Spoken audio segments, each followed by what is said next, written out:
Hello friends, good evening. कैसे हो आप लोग सब? हम लोग फंडामेंटल राइट्स चैप्टर पढ़ रहे हैं और आज हम लोगों का लेक्चर नंबर 10 है। लास्ट लेक्चर नंबर 9 में हम लोगों ने आर्टिकल 32 तक पढ़ लिया था। आर्टिकल 32 हमारा क्या था? Right to constitutional remedies. आज जो है वो आज हम लोग रिट्स के बारे में पढ़ेंगे। तो चलिए शुरू करते हैं आज का lecture. Ritz.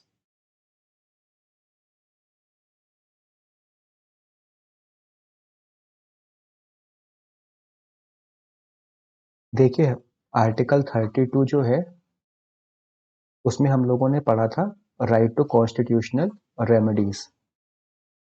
Right to constitutional remedies.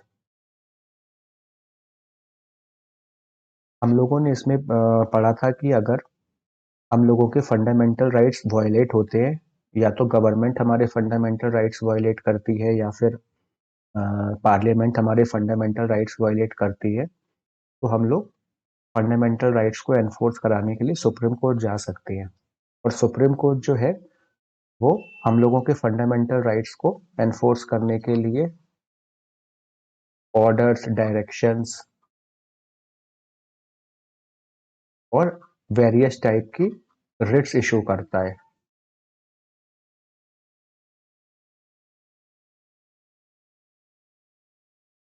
तो इसी में जो रिट्स हैं वो हम लोग आज पढ़ेंगे। तो हम लोगों ने लास्ट क्लास में देखा था कि 5 टाइप की रिट्स होती हैं। Habeas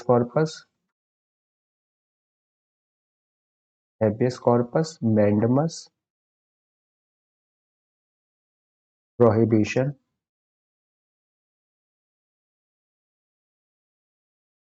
सर्ट्योरी, quo warranto.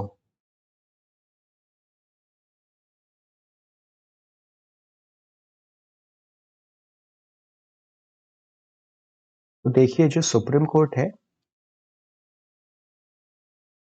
वो आर्टिकल 32 के अंदर रिट्स इशू करता है, और जो हाई कोर्ट है वो आर्टिकल 226 के अंदर रिट्स इशू करता है for the enforcement of the fundamental rights of the aggrieved person.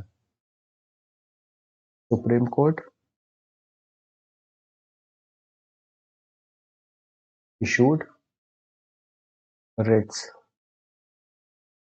इसमें आएगा अंडर आर्टिकल 226 हाई कोर्ट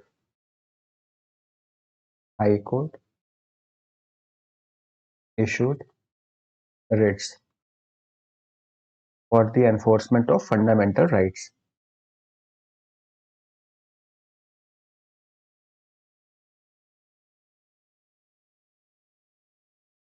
तो ये जो आर्टिकल 32 है जिसमें सुप्रीम कोर्ट रिट्स इशू करता है, ये अपने आप में एक फंडामेंटल राइट्स है।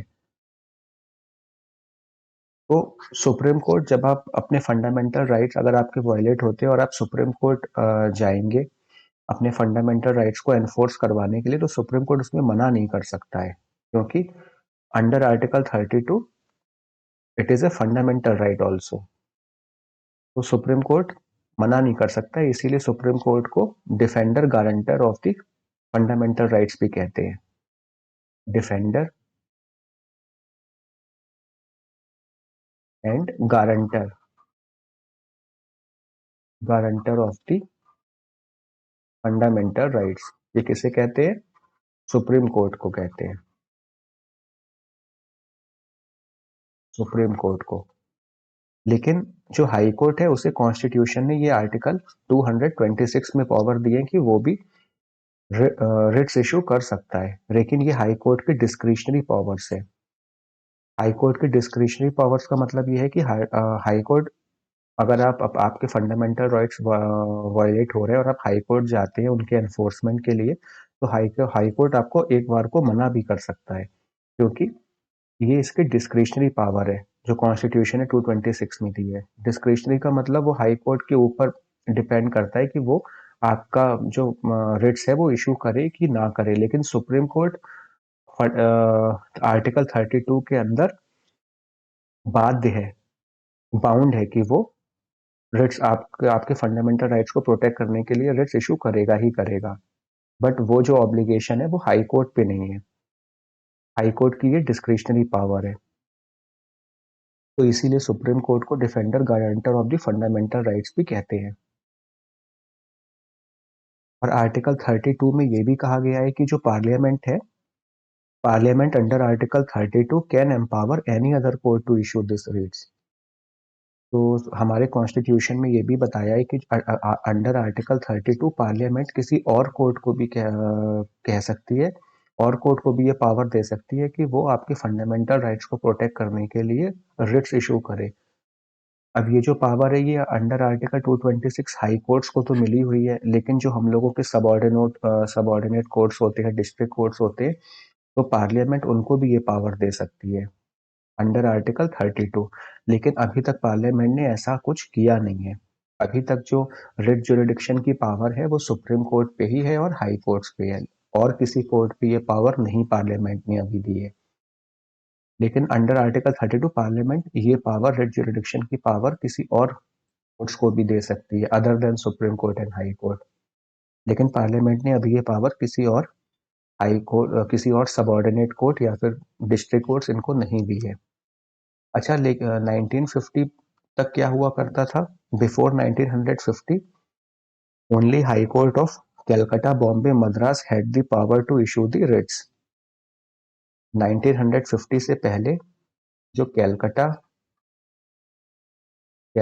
बॉम्बे एंड मद्रास, जिसे हम लोग तमिलनाडु अब कहते हैं, यही रिट्स इशू करते थे। यहीं के हाई कोर्ट रिट्स इशू करते थे। 1950 से पहले, 1950 से पहले high courts of Calcutta, Bombay and Madras high court, ये हाई कोर्ट्स रिट्स इशू करते थे। बाकी बाकी और कोर्ट्स रिट्स इशू नहीं करते थे। लेकिन बाद में आर्टिकल 226 के तहत अब ये हर हाई कोर्ट्स को ये पावर है। और इस टाइम हम लोगों के प्रेजेंटली हम लोगों के 25 हाई कोर्ट्स हैं। अभी हम लोगों के 28 स्टेट्स हैं और 8 यूनियन टेरिटरीज हैं। तो हम लोगों की 25 स्टेट्स और 8 यूनियन टेरिटरीज में अभी हम लोगों के प्रेजेंटली 25 हाई कोर्ट्स हैं। तो अब ये 25 के 25 हाई कोर्ट्स अंडर आर्टिकल 226 के तहत रिट्स इशू कर सकते हैं। पहले केवल 1950 से पहले केवल कलकत्ता, बॉम्बे और मद्रास के ही हाई कोर्ट रिट्स इशू कर सकते थे। लेकिन 1950 के बाद सब हाई कोर्ट्स को ये पावर दे दी कॉन्स्टिट्यूशन ने अंडर आर्टिकल 226 की वो रिट्स इशू कर सकते हैं। और ये जो रिट्स ज्यूरिडिक्शन है ये हम लोगों ने ब्रिटिश लॉ से लिया है, borrowed from British law. Writs borrowed from British law.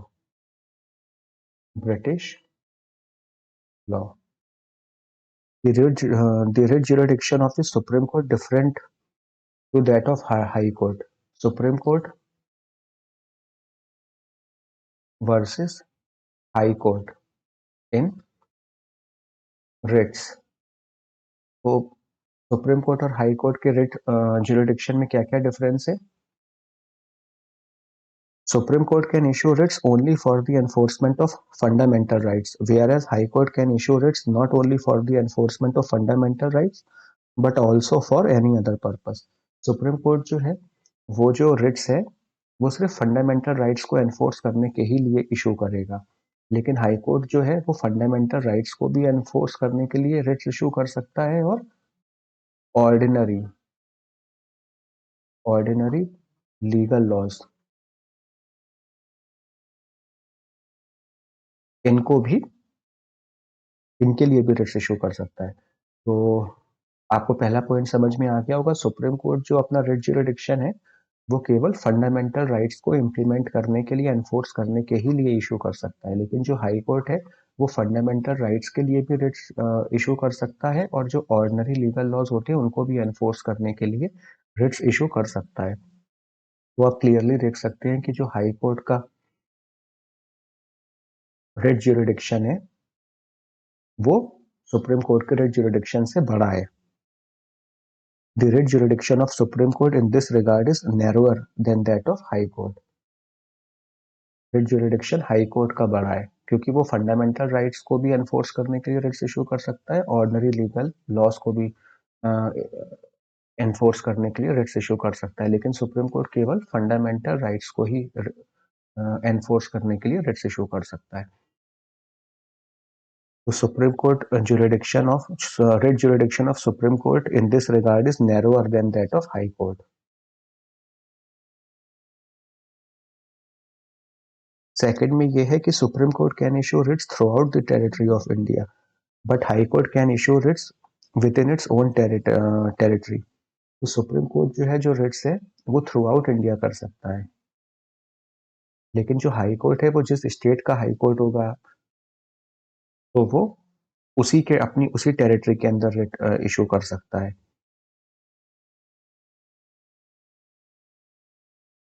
और आउटसाइड वो तभी इशू करेगा अगर उसकी स्टेट के अंदर कोई ऐसी बात हुई है, कोई cause of action arises with in its territorial jurisdiction. High court can issue Ritz with in its territorial jurisdiction only or outside its territorial jurisdiction if the cause of action arises within its territorial jurisdiction। तो supreme court तो जो Ritz है वो issue through out India कर सकता है। The supreme court can issue Ritz through out the territory of India, but high court अपनी उसी टेरिटरी में रिट्स इशू कर सकता है, उसी जुरिडिक्शन में जिस स्टेट का वो हाई कोर्ट है, और वो बाहर तभी रिट इशू करेगा जब कोई कॉज ऑफ एक्शन है वो उसकी टेरिटरी में हुआ हो। Thus, the territorial jurisdiction of Supreme Court is wider than that of High Court. तो टेरिटोरियल jurisdiction है territorial territorial jurisdiction territorial jurisdiction of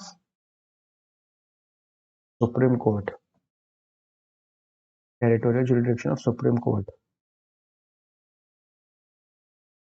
is wider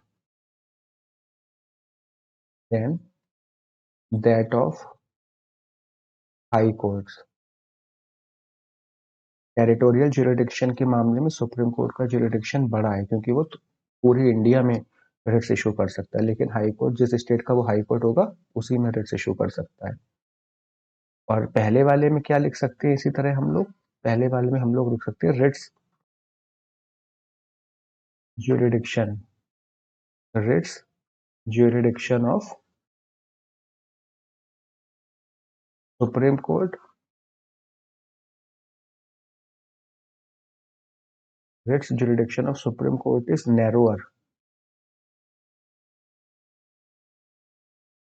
than that of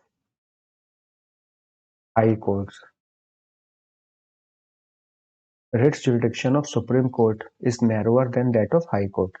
तो supreme court तो केवल फंडामेंटल राइट्स के लिए Ritz issue करता है, but high court fundamental rights के लिए भी रिट्स इशू कर सकता है और ऑर्डिनरी लीगल लॉस के लिए भी। और जो थर्ड डिफरेंस है remedy under article 32 is in itself a fundamental rights, hence the Supreme Court may not refuse to exercise its writ jurisdiction। On the other hand, under Article 226, High Court writ jurisdiction is discretionary, hence High Court may refuse to exercise its writ jurisdiction। मैंने आपको जैसे introduction में ही बताया था कि under article 32 supreme court के लिए ये ऑब्लिगेटरी है कि वो सिटीजन्स के फंडामेंटल राइट्स को प्रोटेक्ट करेगा, और इसके लिए वो उसको बाउंड है रिट्स इशू करने के लिए। लेकिन जो अंडर आर्टिकल 226 है हाई कोर्ट उसके लिए वो डिस्क्रिशनरी पावर है, वो रिट्स इशू कर भी सकते हैं, नहीं भी। तो under article 32 supreme court, under article 32 supreme court में not refuse to issue writs but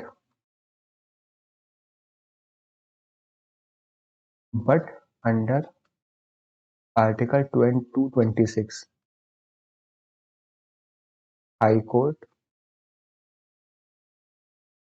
may refuse to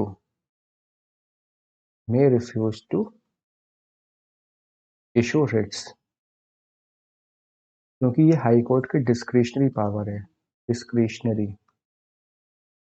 discretionary powers.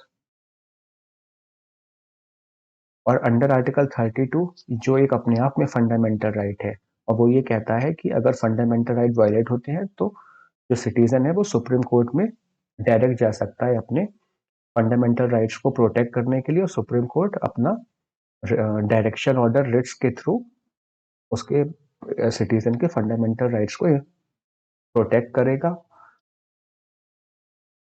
और एनफोर्स करेगा फंडामेंटल राइट्स। लेकिन हाई कोर्ट की ये जो पावर है ये डिस्क्रिशनरी पावर है। हाई कोर्ट अपना जो रिट ज्यूरिडिक्शन है फंडामेंटल राइट्स को प्रोटेक्ट करने के लिए उसके लिए मना भी कर सकता है।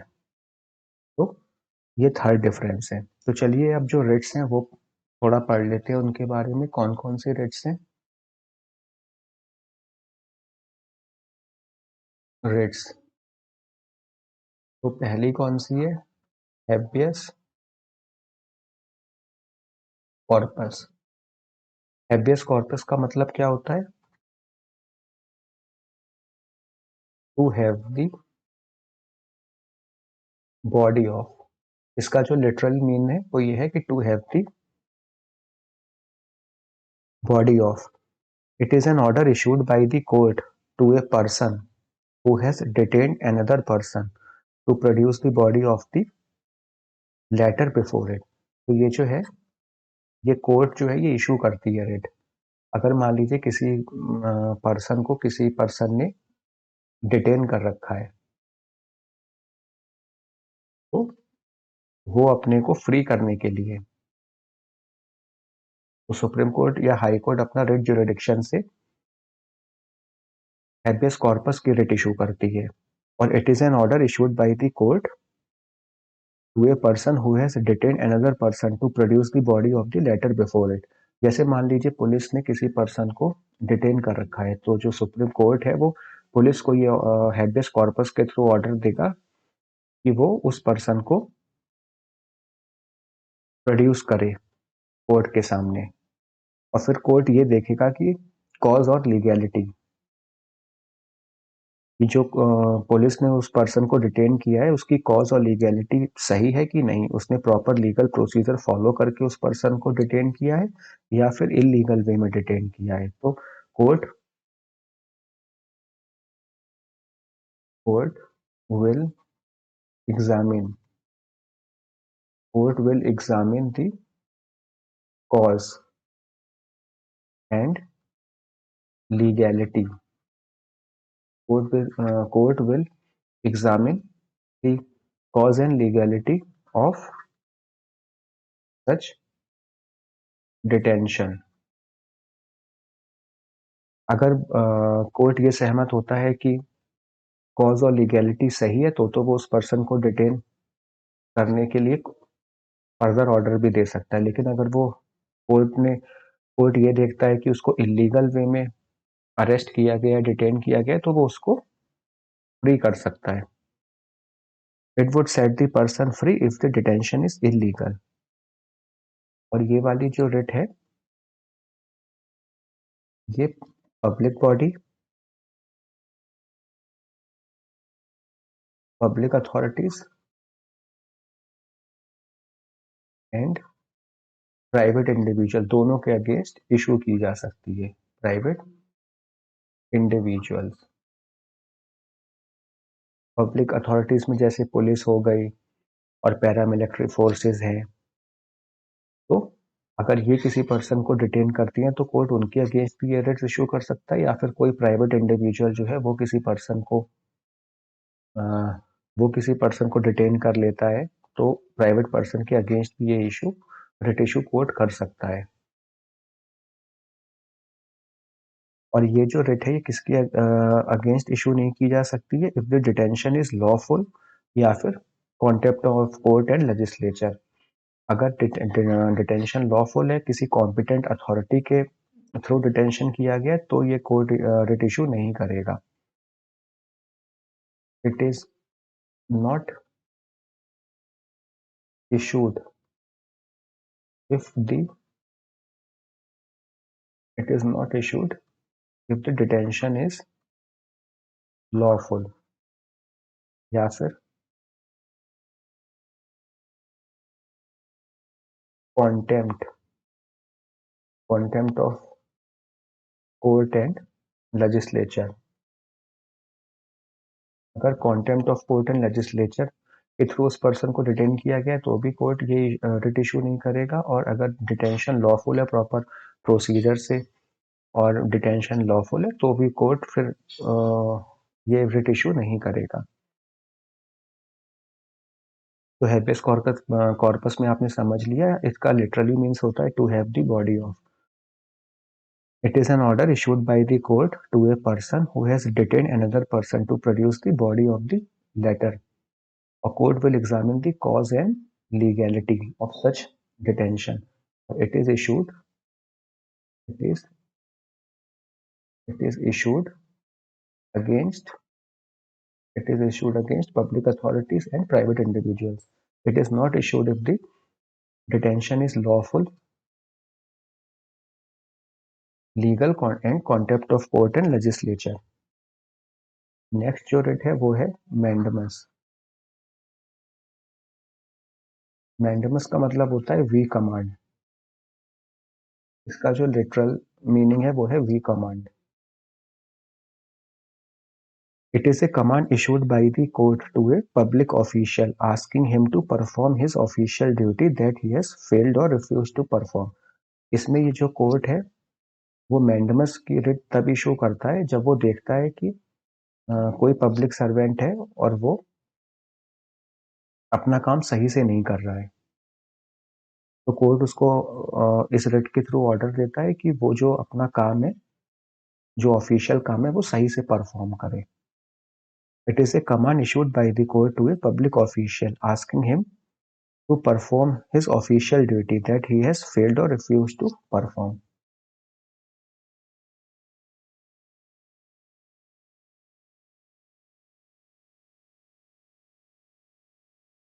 Court.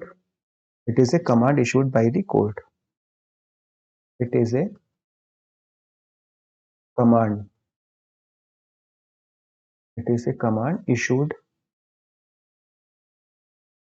It is a command issued by the court.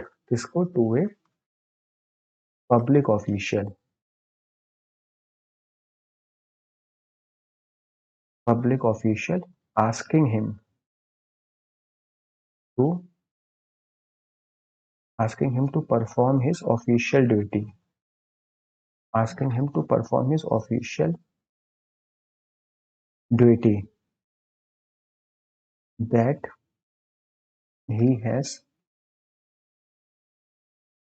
he has failed or refused to perform. That he has failed or refused to perform. इसमें जो कोर्ट है वो कमांड इशू करता है पब्लिक ऑफिशियल के against, asking him to perform his official duty that he has failed or refuse to perform. तो अगर कोई पब्लिक ऑफिशियल है वो अपनी ऑफिशियल ड्यूटी सही से परफॉर्म नहीं कर रहा है, तो कोर्ट उसको इस रिट के थ्रू, मैंडमस रिट के थ्रू, ये ऑर्डर दे सकता है कि वो अपनी ऑफिशियल ड्यूटी प्रॉपर वे में परफॉर्म करे। It can be issued against any public body, corporation, inferior court, tribunal. It can be issued. It can be issued against. It can be issued against any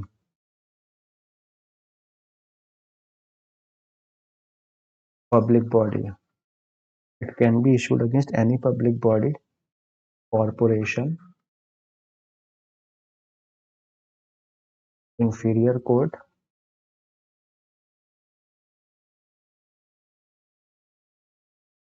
tribunals,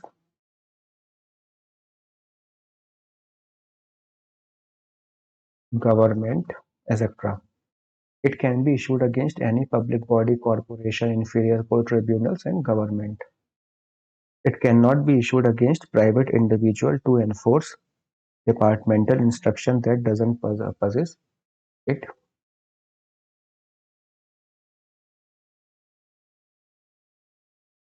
Cannot be issued. It cannot be issued against private individuals. It cannot be issued against private individuals or to enforce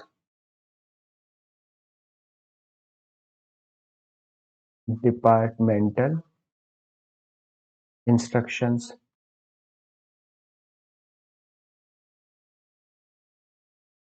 that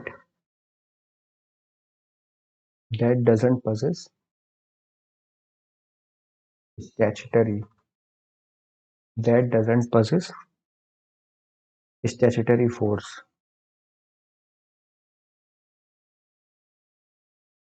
When the duty is discretional or when the duty is discretional discretional या फिर contractual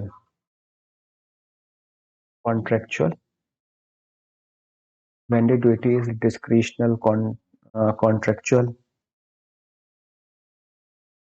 or against president, governor, chief justice of high courts, chief justice of high courts, acting in judicial capacity,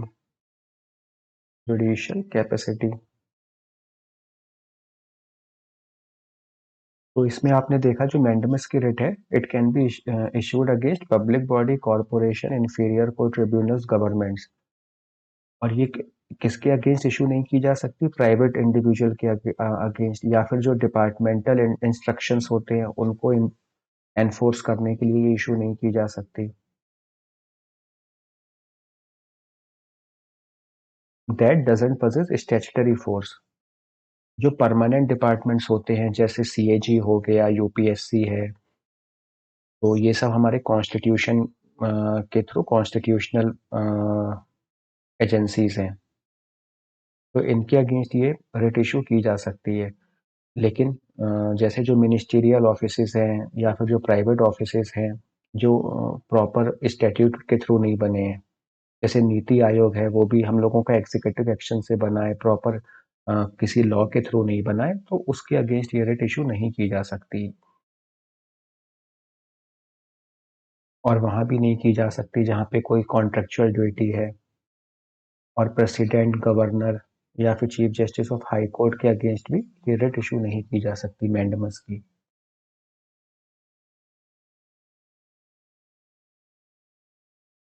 next जो writ है वो है prohibition.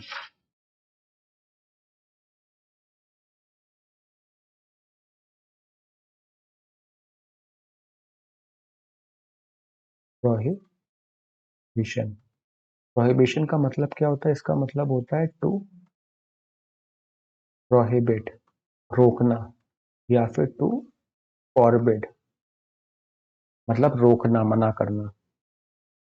ये जो है it is issued by a higher court.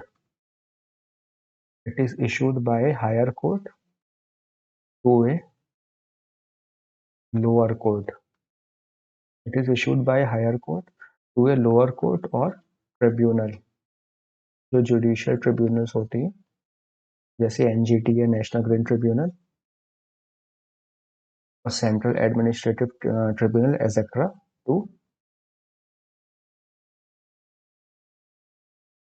Prevent the latter from exceeding its jurisdiction.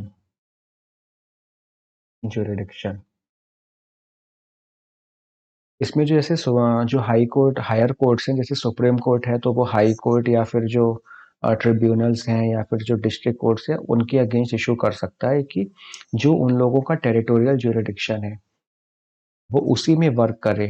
अपने territorial jurisdiction से अगर कोई कोर्ट आगे वर्क करता है, उसको एक्सीड करता है, तो जो सुप्रीम कोर्ट है वो उनके अगेंस्ट ये रिट इशू करता है कि जो और बताता है कि जो आप लोगों का टेरिटोरियल ज्यूरिडिक्शन है आप उसी के अंडर अपना वर्क करें, उसको एक्सीड ना करें। तो it is issued by higher court व lower court tribunals to prevent the latter from exceeding its jurisdiction. जो भी कॉन्स्टिट्यूशन और लॉ के थ्रू जो कोर्ट्स को ज्यूरिडिक्शन या ट्रिब्यूनल्स को जो ज्यूरिडिक्शन मिला है कि वो किन किन चीज़ों में कौन कौन सी चीज़ें उनके अंडर में आती हैं वो उन्हीं के थ्रू उसी में वर्क कर सकते हैं। वो ये नहीं है कि जो उनका ज्यूरिडिक्शन के अंदर नहीं है उससे बाहर जाके काम करें। अगर वो बाहर जाके काम करते हैं तो सुप्रीम कोर्ट या फिर और भी सुप्रीम कोर्ट जैसे हाई कोर्ट के अगेंस्ट ये फिर रिट इशू कर सकता है, या फिर हाई कोर्ट है वो सबऑर्डिनेट कोर्ट के थ्रू रिट इशू कर सकते हैं कि अगर अ, वो कोर्ट अपना ज्यूरिडिक्शन एक्सीड करते हैं तो it can be issued only against judicial quasi-judicial authority. It can be issued. It can be issued only against judicial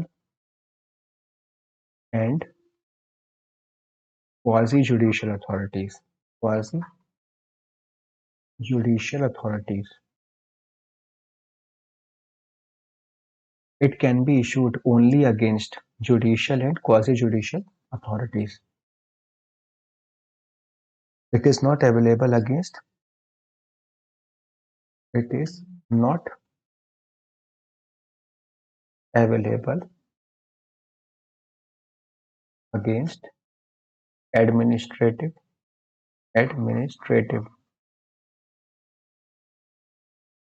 authorities. It is not available against administrative authorities,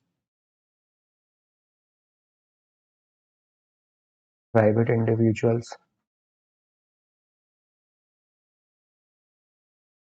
legislative bodies,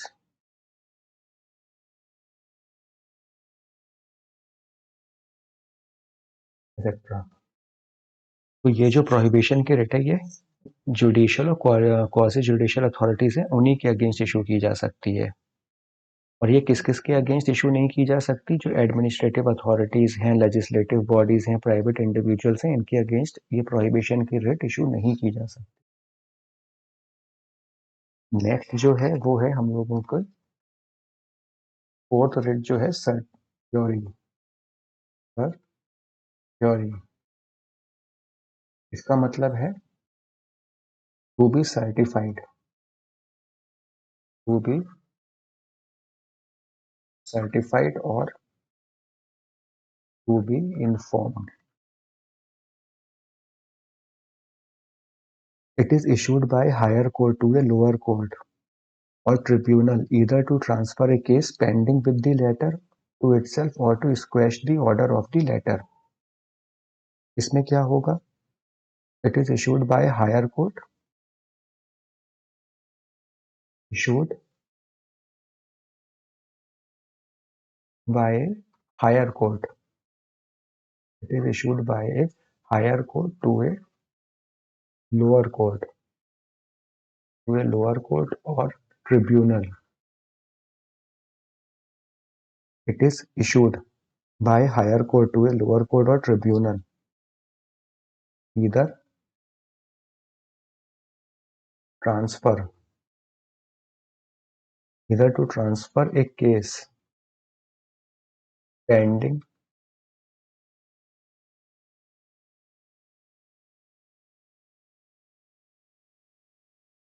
with the letter to itself or to squash the orders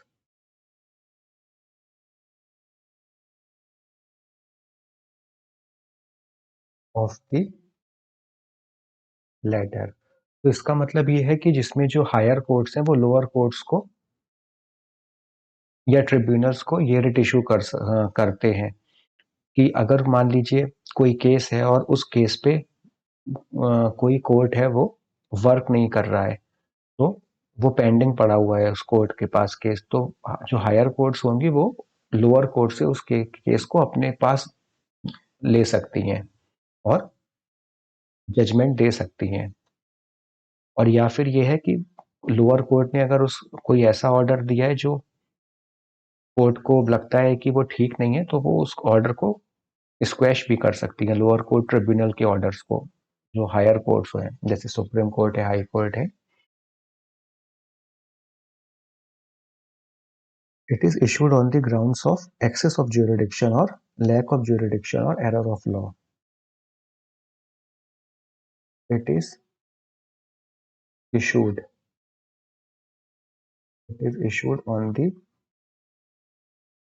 grounds of excess of jurisdiction या फिर lack of jurisdiction,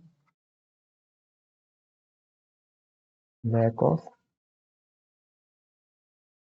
excess of jurisdiction, lack of jurisdiction या फिर error of law. It is issued on the grounds of excess of jurisdiction, lack of jurisdiction, error of law. और ये जो है ये preventive भी है और क्यूरेटिव भी है, preventive as well as curative.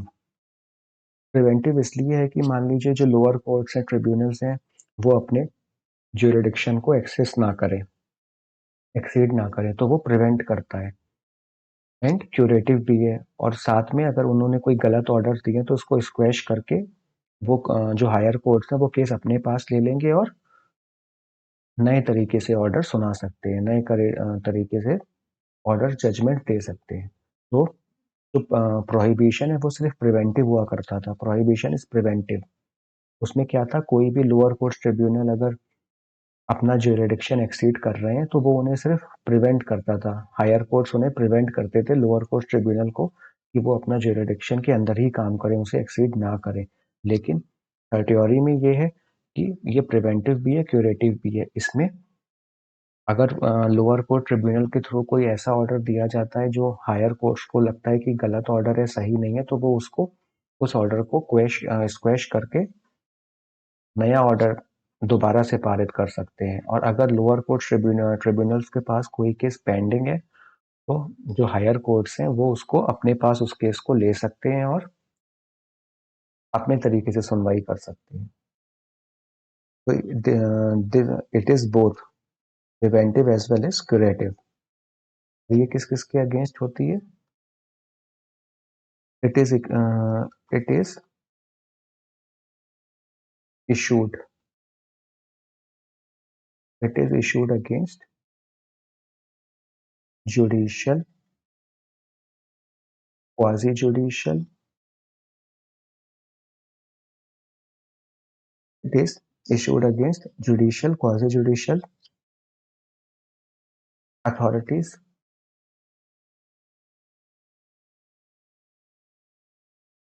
पहले ये जो रिट थी एडमिनिस्ट्रेटिव अथॉरिटीज के अगेंस्ट इशू नहीं की जा सकती थी, लेकिन 1991 में सुप्रीम कोर्ट के जजमेंट से अब ये रिट एडमिनिस्ट्रेटिव अथॉरिटीज के अगेंस्ट भी इशू की जा सकती है। 1991 से एडमिनिस्ट्रेटिव अथॉरिटीज, पहले ये जो रिट्स थी ये केवल जुडिशियल, क्वाजी जुडिशियल अथॉरिटीज के अगेंस्ट ही इशू की जा सकती थी सर्टियोरी की। लेकिन 1991 से ये जो सर्टियोरी की रिट है ये एडमिनिस्ट्रेटिव अथॉरिटीज के अगेंस्ट भी इशू की जा सकती है। And it is not available against legislative bodies and private individual.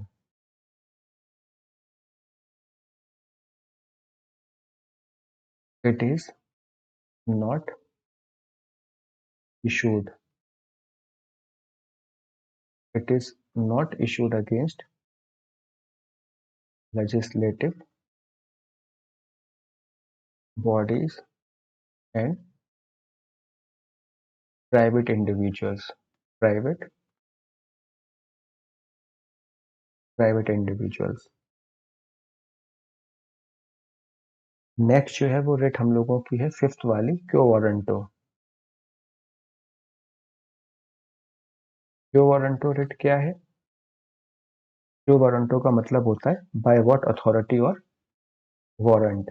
Bye what authority,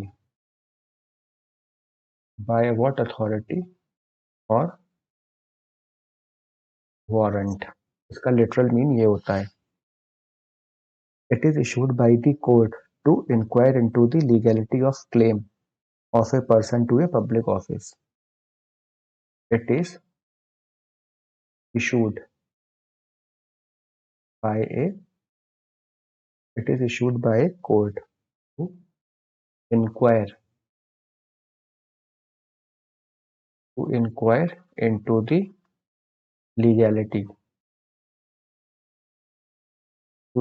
into the legality of claim of a person to a public office. It is issued by a court to inquire into the legality of claim of a person to a public office. अगर मान लीजिए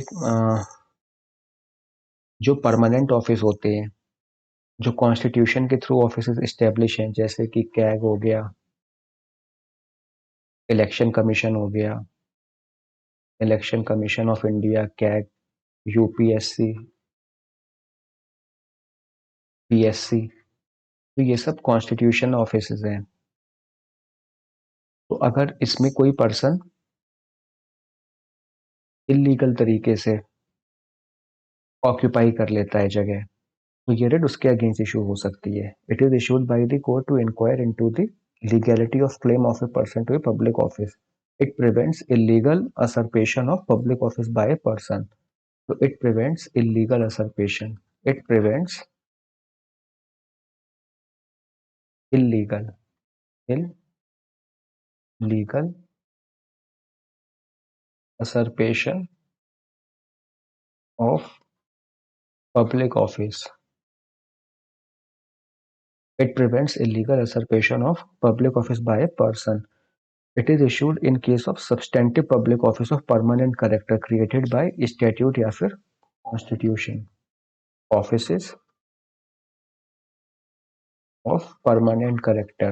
Offices of permanent character जो statute के through, law के through establish किए गए हो या फिर कॉन्स्टिट्यूशन के थ्रू। कॉन्स्टिट्यूशन के थ्रू हमारा इलेक्शन कमीशन है, कैग है, यूपीएससी है, तो ये सब कॉन्स्टिट्यूशनल ऑफिसेस हैं कॉन्स्टिट्यूशन के थ्रू। और स्टैट्यूट ऑफिसेस जैसे हो गए हमारे एयरपोर्ट अथॉरिटी ऑफ इंडिया है, ऐसे ही हम लोगों की गेल हो गई, और हम एनटीपीसी है, सेल है, तो ये सब हम लोगों के स्टैट्यूट के थ्रू फॉर्म किए गए हैं। तो इनके अगेंस्ट ये इशू हो सकता है अगर इनको कोई इलीगल वे में ऑक्यूपाई करता है इन ऑफिसेस को, तो उनके अगेंस्ट ये रेट इशू की जा सकती है। अब ये किस किस के अगेंस्ट इशू नहीं की जा सकती? Can not issued temporary offices like ministerial offices, ministerial offices या फिर private offices etc. It cannot be issued in case of ministerial offices and private offices. तो ये स्टैट्यूट और कॉन्स्टिट्यूशन जो परमानेंट ऑफिसेज होते हैं उन्हीं के अगेंस्ट ये रेट इशू की जा सकती है। और एक चीज इस रेट में और भी है क्यो वारंटो में। क्यो वारंटो में ये है कि जो बाकी की 4 रेट्स हैं उसमें वही जो एग्रीव्ड पर्सन है, जो पर्सन विक्टिम है, वो वही कोर्ट जाके बाकी 4 रिट्स कोर्ट इशू कर सकता है, लेकिन ये वाली रिट जो है ये कोई भी कोर्ट में जाके कह सकता है। Unlike other writs, this can be sought by any interested person, not necessarily by the aggrieved person. तो जो बाकी 4 रिट्स है,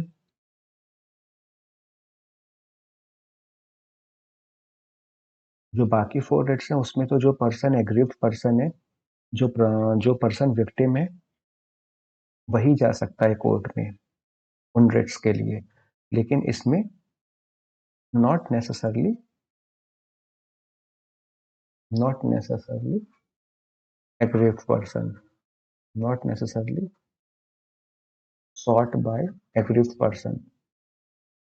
It can be sought by, it can be में कोई भी पर्सन ये रिट के लिए कह सकता है, सुप्रीम कोर्ट जा सकता है। It can be sought by any person, जरूरी नहीं है जो विक्टिम है या एग्रीव्ड पर्सन है वही इस रिट के through supreme court sought, this can be sought by any interested person, not necessarily by the aggrieved person. तो ये चीज है। ठीक है फ्रेंड्स, आज हम लोगों ने रिट्स पढ़ ली। नेक्स्ट जो हम लोगों का लेक्चर होगा 11th लेक्चर, उसमें हम लोग आर्टिकल 33 देखेंगे, 34 देखेंगे, 35 आर्टिकल देखेंगे। फिर आज के लेक्चर में हम लोगों ने रिट्स कवर कर लिए हैं। तो आप लोगों को अगर कोई भी आपका डाउट है तो आप मुझे कमेंट सेक्शन में कमेंट करके पूछ सकते हैं और मैं उन्हें कोशिश करूंगा रिजॉल्व करने की। और अगर आपका कोई सजेशन या फीडबैक है तो वो भी आप मुझे कमेंट सेक्शन के थ्रू बता सकते हैं। और प्लीज़ अपना ऐसे ही लव एंड कोऑपरेशन बनाए रखिए। And thank you so much for watching. Take care. Thank you.